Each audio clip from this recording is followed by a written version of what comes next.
Hello? Can you hear me? Yes, we can.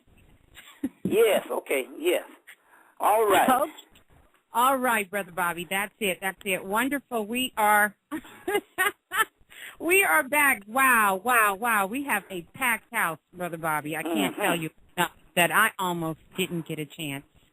I almost didn't get a chance to get back in myself. But we are here. Everyone is excited. They are sending their love out to you. All right.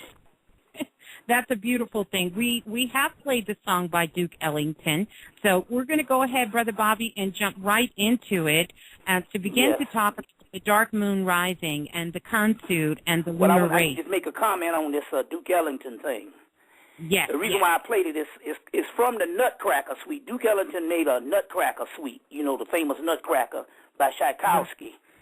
And so he made it and made a jazz version of the Nutcracker Suite, him and Billy Strayhorn, and it's called Duke Ellington and his orchestra, the Nutcracker Suite. Ellington, Strayhorn, and Tchaikovsky. But anyway, the song that you heard in some pieces, original pieces, called the Waltz of the Moor. The other part is it's called the Arabian Dance on his. It's the last song on the album, and as a matter of fact, it's such a powerful piece until Spike Lee used it in the movie Malcolm X, when Malcolm X made the pilgrimage to Mecca. He used that piece. Being a jazz connoisseur, he knew this.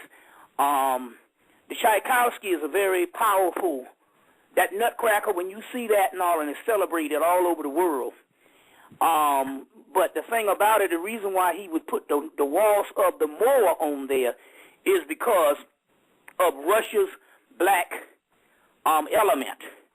The Russia's black element. You got you have Alexander Pushkin, which was one of the guys. He writes the history of the Moors. The history of Russia, and he writes all things Russia. He's a black man. They recently celebrated his I think his 100th birthday, his 200-year birthday, or whatever like that, and so Russia has a black element. As a matter of fact, Beethoven was called the Moor of Russia. You see, and that whole Beethoven thing. We studied a lot of that in the Afrocentric movements. When you get books like Ivan Van Sertima's African Presence in Early Europe. Yes. African Presence in Early America, African Presence in Early Europe, African Presence in Asia, or Early Asia. So it's interesting here. But and so we have those Muslims that live in Russia now. And the only link I can think of which had to have been a Moorish influence, since we do have Beethoven being called a Moor of Russia. Tchaikovsky was from Russia too, and probably when writing that Moor, the Waltz of the Moor, he probably had black origins too, or Moorish origins too. So but it's interesting that Duke Ellington, and that is, I think you can still get that. You can get that on CD, and it's one of the Nutcracker suites that you can play year round because it's because he influenced the jazz in it. So if you want to, so that's one for the people to get. Yes, and they can find it also on YouTube. Like you said, you can find it on YouTube as well too. But the whole album, everything on there, very powerful and nice. Right. So, but I implore you also to get Tchaikovsky's regular Nutcracker. You see, now people don't understand something when they're turning off our music that's not of their era. Only thing you got to do for music is just play it about 7 times, and it'll automatically tap in.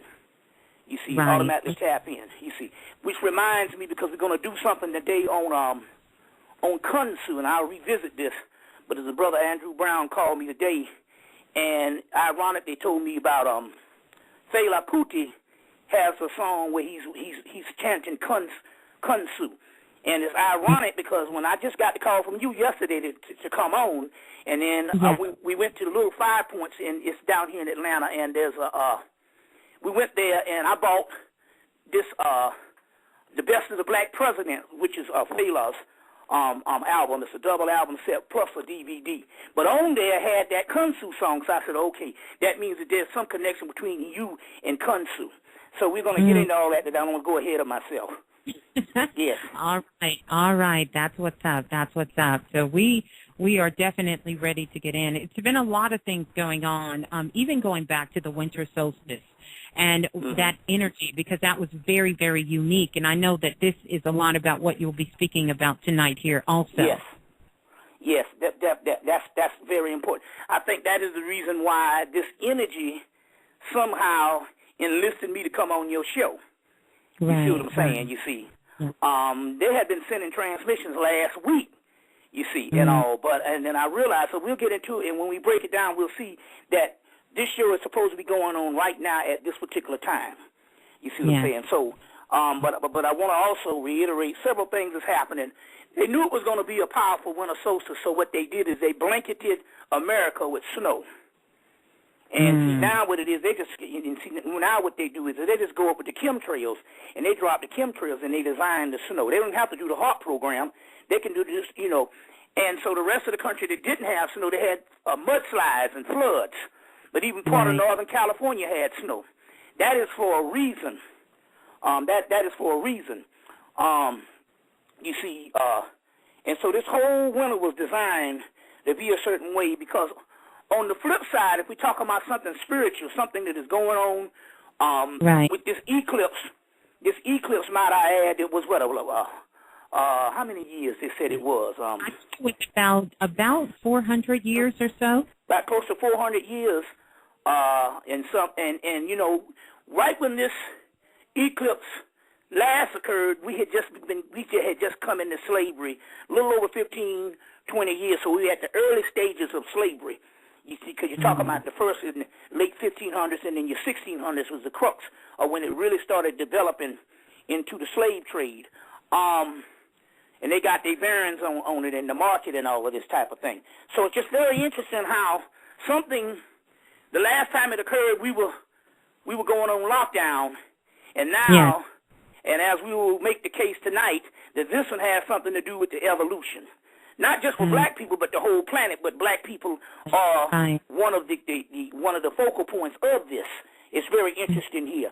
But going back to this chemtrail thing, you know, they're dropping this stuff, they're dropping it heavy, and it might have something to also do with psychological things. Very key. In February of last year, or March, a very important movie came out, but it's a movie designed, if you don't know anything, you will never pick it up. And even if you're conscious, you see, even if you're conscious, it would be very hard to pick it up. It's a movie that came out last year that tells you what's going on and how the whole thing is designed. And it's a movie called The Crazies. And it's a movie, it's called The Crazies. Right. And it's a movie where this guy walks across a baseball field, or, you know, they had a little league baseball field. He walks across and he wants to kill anybody in his path, and they have to shoot him. And after they shoot him, they show a plane flying by with the chemtrails coming out of it. You see, and then all of a sudden everybody gets into violent behavior and start killing each other, and they call them the Crazies. And they had to quarantine them, and then come to find out it was a plane that had gone down in the water with some chemicals in it, because it was also in the water system. And the chemicals make them violent, but the plane went down in the water is the same as the plane that's flying overhead. And so they're saying water system, you see, as well as chemtrails, you see. So this is one of the keys. So now, to combat this thing, so it's called The Crazies, and you know, to combat this, I did a lecture down in Birmingham on the 5th, let me see, that was on the 4th of December. And I went there and all, because the last time I was there, they got this big statue of the god Vulcan. And so doing the study on the god Vulcan, Vulcan is a statue that they have there because Vulcan is a god that's over metal. So as a result, they were a steel mill town. And so as a result, we understood if this is a god of metal, then we know that the African form of that and now we call the New African form, which would be the religion of the spirituality that traveled across the water and ended up in Santeria, Candomblé, Voodoo, and all of that. That version of that is the god Ogun, is the god of metal. Right. So they dedicated a statue to this city. They first had it come into the World's Fair in 1904. That was the same time that Crawley was receiving transmission from the Book of the Law by a priest called Khonshu, Khonshu, very key. Mm-hmm. And then, after the World's Fair, they shipped it to Birmingham. So I had to go down and do an entire lecture on Vulcan and Ogun. Okay. Now, it's interesting. Okay. So Ogun gives a transmission and gives a thing that, and it's very key because you read it in the book. So a lot of the stuff I read on Ogun, I chose Judica Illis' book, Encyclopedia of Spirits, which I still say is a must-have. Is a must-have. Is Encyclopedia of Spirits. And it mentioned that one of his offerings was the eucalyptus tree. The eucalyptus tree, which is key, because I knew that this was a sign, because the only thing that can ward off these chemtrails is eucalyptus oil. So you got to get you some eucalyptus oil, and you got to burn it with the charcoal. The dish. The people don't know how to burn the oil. With the charcoal, the little dish, and you put the eucalyptus oil in there, and that clears up your throat, clears up the cough, and it clears up a lot of things. So that is how you combat the chemtrails, as well as no fluoride water, so no Saint water and no fluoride toothpaste, because it's a combination of several things. You see, that goes together. Right, like the fluoride toothpaste, the fluorinated water, which is Saint water, which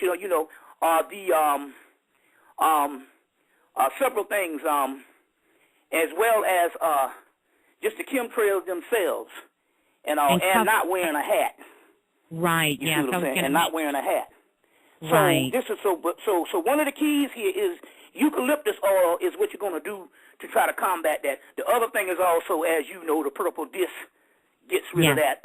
The purple the purple disc energy disc gets rid of that type of stuff, and ultimately that's what heals you through the night, because like I said, the purple energy disc, which we do have available, it comes in by itself or either in the stimulus package. We'll get the number out and all of that, but that purple energy disc also, which is tachyon energy, and that tachyon energy, you see what I'm saying, is very key. That lines up with the Kundalini, and I implore the people to get the book Tachyon Energy by David Warner